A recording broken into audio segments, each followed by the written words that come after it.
Hello my dear students, आज की class में हम लोग डिस्कस करेंगे फ्लेमिंगो का chapter number 2 the lost spring. लेकिन आगे बढ़ने से पहले आइए एक नज़र डालते हैं राइटर के ऊपर। तो लॉस्ट स्प्रिंग की जो राइटर है उनका नाम है अनीस जंग। 1964 में इनका जन्म राउरकेला में हुआ था और इन्होंने अपना बचपन और लड़कपन हैदराबाद में ही बिताया था। इन्होंने अपनी जो एजुकेशन है वो हैदराबाद में रिसीव करी थी और उसके बाद यूएसए के अंदर भी इन्होंने अपनी पढ़ाई जारी रखी। इनके जो पेरेंट्स थे वो दोनों ही राइटर थे और अनीस जंग ने अपना जो करियर है एज अ राइटर इंडिया में स्टार्ट किया था।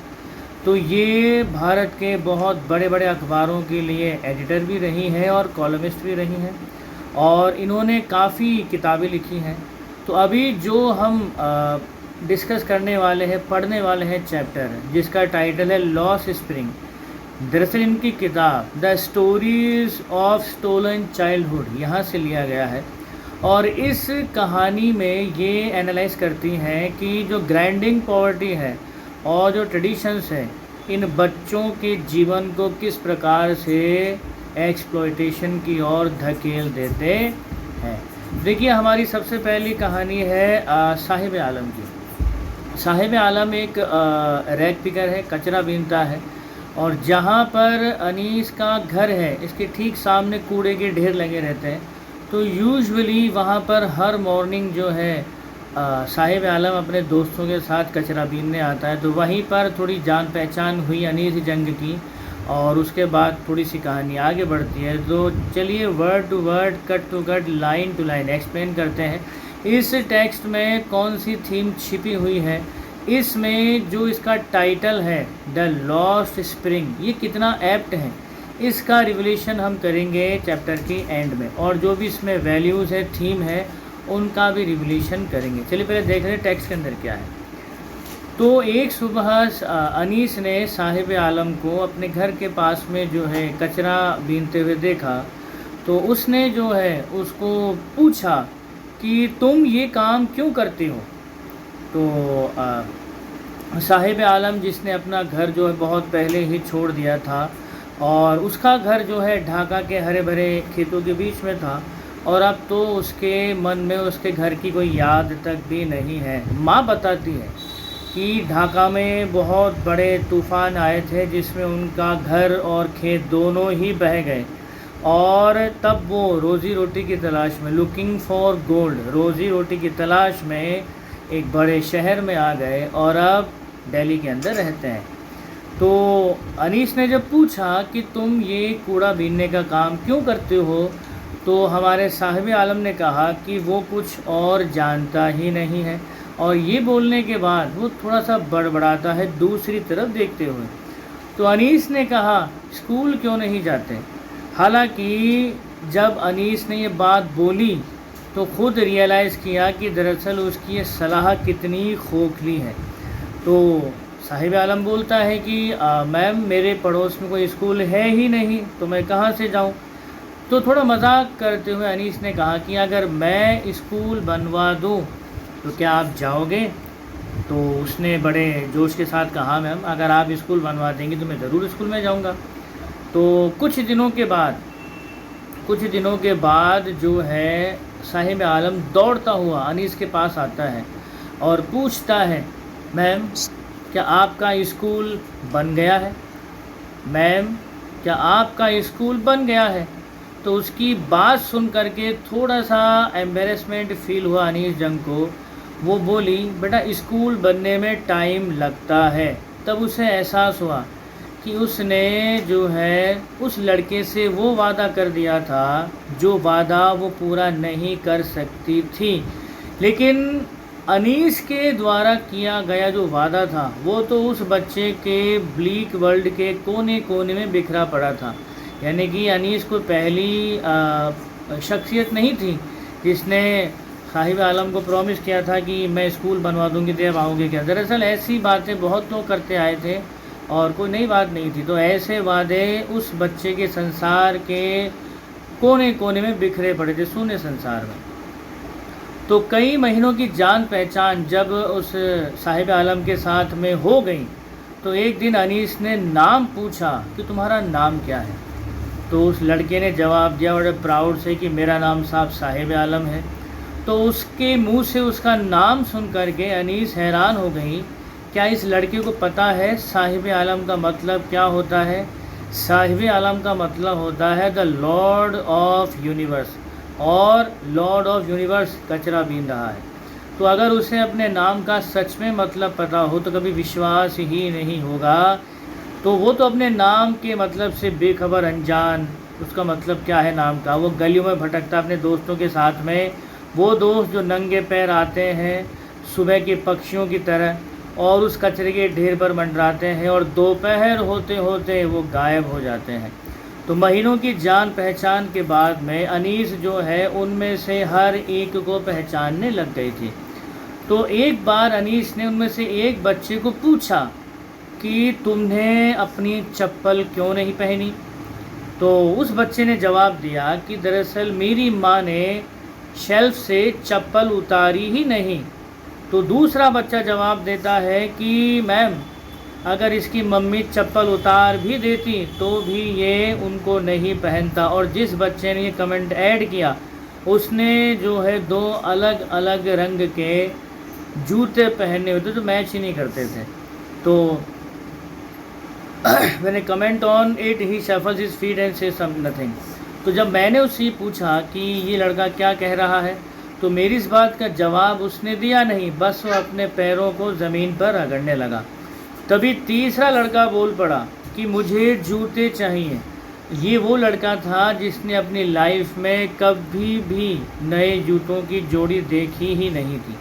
अब अनीस जो है राइटर थी, and you all know one fact that the writer usually travels through out the country, और कभी कभी देश विदेश के डिस्टेंट पार्ट्स में भी जाते हैं वो। तो ये अपने राइटिंग वर्क को थोड़ा सा डीपली एनालाइज करने के लिए लोगों से मिलते हैं, बातें करते हैं। तो अनीस यहाँ बोलती हैं कि अपने काम के सिलसिले में मैं देश के दूर दराज के हिस्सों में गई, गाँव में गई, और वहाँ मैंने अक्सर देखा कि जो बच्चे हैं वो बेयरफुट ही घूमते, नंगे पैर ही घूमते हैं शहरों में और गाँव की सड़कों पर। तो जब उन्होंने बात करी उनके पेरेंट्स से या उन बच्चों से, तो जवाब उनको ये मिला कि ऐसी बात नहीं है कि हमारे पास चप्पल जूते पहनने के पैसे नहीं हैं, बल्कि हम लोग नंगे पैर इसलिए रहते हैं क्योंकि हमारे ख़ानदान की परंपरा है। तो दरअसल ऐसा कुछ भी नहीं था। परंपरा का जामा पहना करके वो लोग अपनी परपेचुअल स्टेट ऑफ पॉवर्टी, गरीबी की उस स्थिति को छुपाने की कोशिश भर कर रहे थे। तो उनकी ये बात सुन करके अनीस को एक कहानी याद आ जाती है जो एक बार बताई थी उडुपी के एक आदमी ने। कहानी कुछ यूँ है कि उडुपी में एक टेंपल था और उस टेंपल में एक प्रीस्ट था, और उस प्रीस्ट के एक बच्चा था। अब उस बच्चे के पास में जो है जूतों की जोड़ी नहीं थी। तो वो बच्चा जब भी स्कूल जाता था तो जो टेंपल में गॉडेस थी उसके सामने हाथ जोड़कर प्रे करता, बोले हे goddess please grant me a pair of shoes. तो एक दिन ऐसा भी आया कि देवी ने उसकी प्रार्थना सुन ली। अब प्रार्थना देवी ने सुनी या डैडी ने सुन लिया, तो उसके डैड ने उसको एक नए जूतों की जोड़ी ला करके दे दी। अब सीन ये है कि जूतों की जोड़ी आने के बाद में उस बच्चे ने वो जूतों की जोड़ी पहनी ही नहीं, इस डर से कहीं वो गंदे ना हो जाए, कहीं वो टूट ना जाए, कहीं वो फट ना जाए। तो बच्चे ने क्या किया, उस जूतों की जोड़ी को शेल्फ पर ही रख दिया। अब जाहिर सी बात है जूते होते हुए नहीं पहना। अब आफ्टर 30 ईयर्स, 30 साल के बाद अनीस उस जगह पर पहुंचती। इस घटना के 30 साल बाद में मीन्स जिस पुजारी की बेटी की हम यहाँ बात कर रहे हैं, उस घटना के 30 साल बाद में, कहानी तो सुनाई थी उडुपी के आदमी ने, लेकिन इस घटना को 30 साल बीत चुके हैं। तो अनीस उस पर्टिकुलर जगह का ट्रैवल करते हैं, उडुपी का। तो देखती हैं कि मंदिर आज भी वहीं का वहीं है, और उस मंदिर में एक नया पुजारी आ गया है। मंदिर के पीछे वाले बैकयार्ड में जो है प्लास्टिक की चेयर्स लगी हुई है रेड और वाइट कलर की, और तभी एक नौजवान लड़का भागता हुआ आता है जिसने ग्रे कलर की यूनिफॉर्म पहनी हुई है और उसने सॉक्स और शूज़ पहने हुए हैं। वो आधा हाँफता हुआ आता है और अपना स्कूल बैग फेंकता है फोल्डिंग बेड के ऊपर। तो उस लड़के को देख करके अनीस को वो कहानी याद आती है कि इसी मंदिर में एक लड़का ऐसा भी था जो देवी से रोज़ प्रार्थना करता था, तो grant him the pair of the shoes. और इसी मंदिर का पुजारी अभी करंट जो है उस जूतों की कदर ही नहीं करता है। तो उस वाले बच्चे ने तो जूतों की जोड़ी पहनी ही नहीं, इस डर से कि कहीं फट ना जाए, तो परंपरा का नाम लेकर के जूते पहने ही नहीं। और दूसरे वाले बच्चे ने, करंट जो पुजारी समय मंदिर में है, उसका बच्चा उन जूतों की कदर ही नहीं करता। मगर बहुत सारे रैग पिकर्स ऐसे हैं जिन्होंने अपनी ज़िंदगी में जूतों की जोड़ी तो क्या चप्पल भी नहीं देखी, वो आज भी नंगे पैर ही घूमते रहते हैं। अनीस आगे कहती हैं कि मेरी इन कूड़ा बीनने वाले बच्चों के साथ जो जान पहचान है वो सीधा उसे लेकर के जाती है सीमापुरी। अब सीमापुरी है तो दिल्ली के अंदर ही, लेकिन मेटाफोरिकली ये दिल्ली में है ही नहीं। अब यहाँ पर एक क्या मेटाफोर है, means what is Delhi? the capital of the nation. It is the center for all sort of welfare programs for the poor people. ये सेंटर है यहाँ पर। तो जितने भी गरीब हैं, जितने भी लोग एक्सप्लॉइटेड हैं, जितने भी लोग अक्षम हैं, उन लोगों के वेलफेयर की सारी योजनाएं जो है दिल्ली में ही बनती हैं, क्योंकि गवर्नमेंट यहीं से चलती है। अब सीमापुरी दिल्ली के अंदर ही है, दिल्ली के बॉर्डर एरिया में एक जगह है सीमापुरी, लेकिन दिल्ली में होते हुए भी ये दिल्ली से दूर है। दूर क्यों है? इसलिए है क्योंकि यहाँ पर जो लोग रहते हैं ये 1971 में आए बांग्लादेशी स्क्वैटर्स हैं। स्क्वैटर्स वो होते हैं जो जबरन किसी की ज़मीन पर कब्जा कर तंबू गाड़ के बैठ जाते हैं। आज भी बांग्लादेशी घुसपैठियों की समस्या बड़ी आम है, लेकिन 1971 के आए हुए जो बांग्लादेशी हैं वो आज भी सीमापुरी में रहते हैं। 1971 में आए थे। साहिब आलम का परिवार भी उनमें से एक है। और सीमापुरी उस समय उजाड़ और वीरान इलाका था। उजाड़ तो और जंगल तो अभी भी है, लेकिन खाली नहीं है।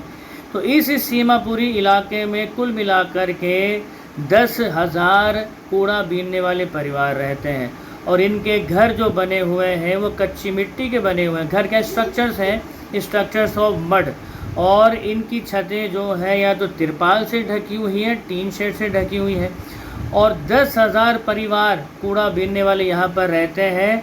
और ये लोग यहाँ पर रहते हैं पिछले 30 साल से।